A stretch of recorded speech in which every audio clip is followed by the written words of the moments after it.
Assalamualaikum warahmatullahi wabarakatuh.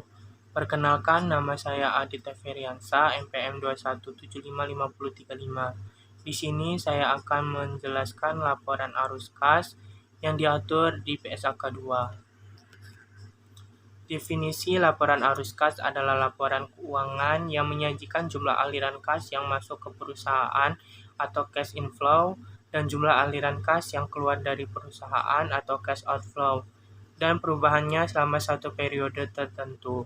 Menurut PSAK 2 Revisi 2009, laporan arus kas ada 3 pengklasifikasiannya, yaitu arus kas dari aktivitas operasi, arus kas dari aktivitas investasi, dan arus kas dari aktivitas pendanaan. Manfaat laporan arus kas yang pertama, membantu pemakai memperoleh informasi kemampuan perusahaan untuk memperoleh kas. Yang kedua, kemampuan perusahaan memenuhi kewajiban. Yang ketiga, menjelaskan laba akuntansi dan laba tunai. Yang keempat, pengaruh kegiatan investasi dan pembiayaan cash dan non-cash terhadap posisi keuangan perusahaan. Arus kas dari aktivitas operasi. Aktivitas operasi adalah aktivitas penghasil utama pendapatan entitas dan aktivitas lain yang bukan merupakan aktivitas investasi dan pendanaan.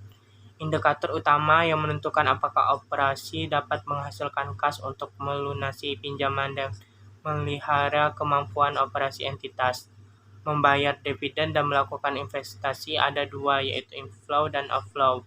Inflow yang pertama, penerimaan dari penjualan barang atau jasa, royalti, dan pendapatan lain. Yang kedua, penerimaan dari pendapatan sewa dan restitusi pajak. Yang ketiga, penerimaan dari pemberian untuk bank dan penjualan sekuritas dari perusahaan efek.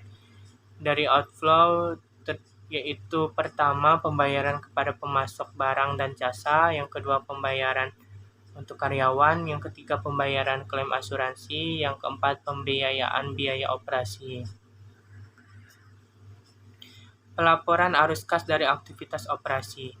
Entitas melaporkan arus kas dari aktivitas operasi dengan menggunakan dua metode, yaitu metode langsung dan metode tidak langsung.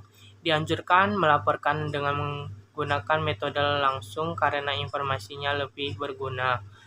Untuk bahan penyusunan arus kas dari aktivitas operasi terdiri dari laporan laba rugi, aset lancar komparatif, dan liabilitas jangka pendek komparatif. Bentuk laporan arus kas dari aktivitas operasi. Arus kas dari aktivitas operasi. Penerimaan dari pelanggan menjadi penjualan neto dikurangi kenaikan piutang dagang, ditambah penurunan piutang dagang. Pembayaran kepada pemasok menjadi beban pokok penjualan, yaitu dikurangi kenaikan utang dagang, ditambah penurunan utang dagang, dan ditambah kenaikan persediaan, dikurangi penurunan persediaan. Pembayaran kepada karyawan menjadi beban gaji, ditambah penurunan beban gaji akural, dikurangi kenaikan beban gaji akural. Pembayaran pajak penghasilan menjadi beban pajak penghasilan, yaitu ditambah penurunan beban pajak akural, dikurangi kenaikan beban pajak akural, dan ditambah kenaikan pajak di muka dan dikurangi penurunan pajak di muka. Pembayaran bunga dan beban keuangan menjadi beban keuangan, yaitu ditambah penurunan beban bunga akural, dikurangi kenaikan beban bunga akural. Penerimaan bunga dan penghasilan keuangan menjadi penghasilan keuangan, yaitu dikurangi kenaikan piutang bunga atau dividen, ditambah penurunan piutang bunga dan dividen. Pembayaran untuk beban operasional lainnya menjadi beban operasional, beban penjualan, beban admin dan umum, minus beban gaji, yaitu ditambah kenaikan beban di muka, dikurangi dengan penurunan beban di muka, dan ditambah dengan penurunan beban akural, dikurangi kenaikan beban akural, dan dikurangi beban depresiasi dan amortisasi. Arus kas investasi. Aktivitas investasi adalah perolehan dan pelepasan aset jangka panjang serta investasi lain yang tidak termasuk setara kas. Untuk bahan utama penyusunan arus kas investasi adalah aset tidak lancar kooperatif, inflow, dan outflow.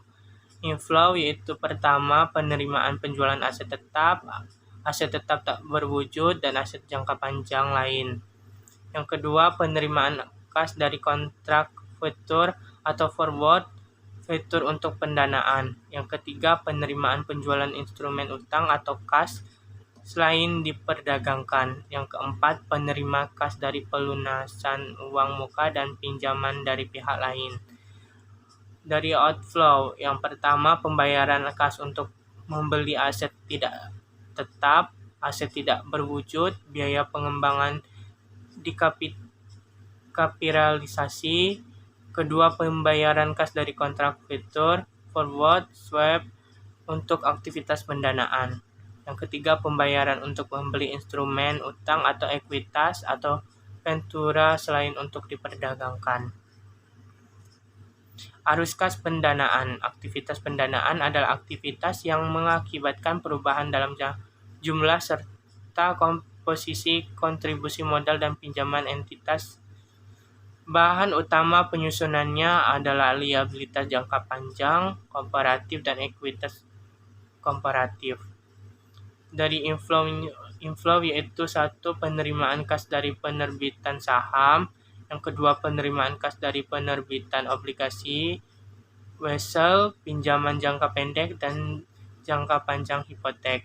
Dari outflow, yang pertama pembayaran kas kepada pemilik untuk menarik atau menembus saham.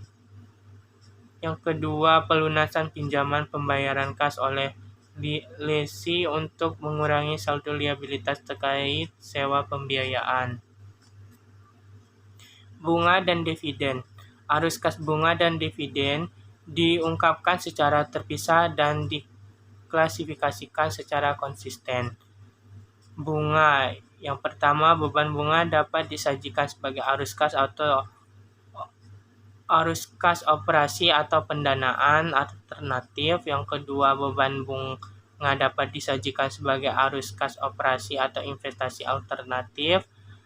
Dividen, yang pertama, dividen yang dibayarkan dapat disajikan sebagai arus kas pendanaan atau operasi alternatif.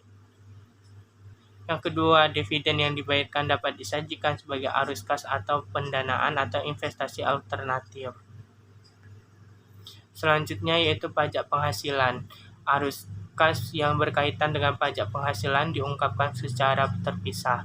Diklasifikasikan sebagai arus kas dari aktivitas operasi kecuali jika secara spesifik dapat diidentifikasi sebagai aktivitas pendanaan dan investasi.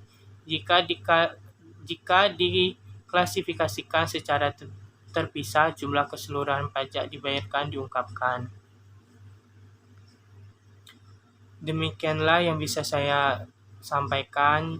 Jika ada salah kata atau tipe di PPT, saya mohon maaf. Saya akhiri. Wassalamualaikum warahmatullahi wabarakatuh. Sekian dan terima kasih.